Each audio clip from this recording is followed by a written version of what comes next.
आपल्या आयुष्यात रोज जेवढ्या पण घटना घडतात त्या काहीतरी सांगून जातात, काहीतरी एक धडा देऊनच जातात की आपण ह्या चुका केल्यात, त्याच्यामुळं आज आपल्याला हे दिवस आहेत.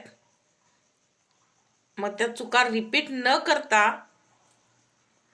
कसं आपण सुधारायचं ही वेळ सांगत असते. प्रत्येक वेळी वेळेवर जर तुम्हाला मागच्या चुका जर आठवून पुढं जर आपण त्या गोष्टीवरती विचार करून वागलं तर आपलं आयुष्य थोडं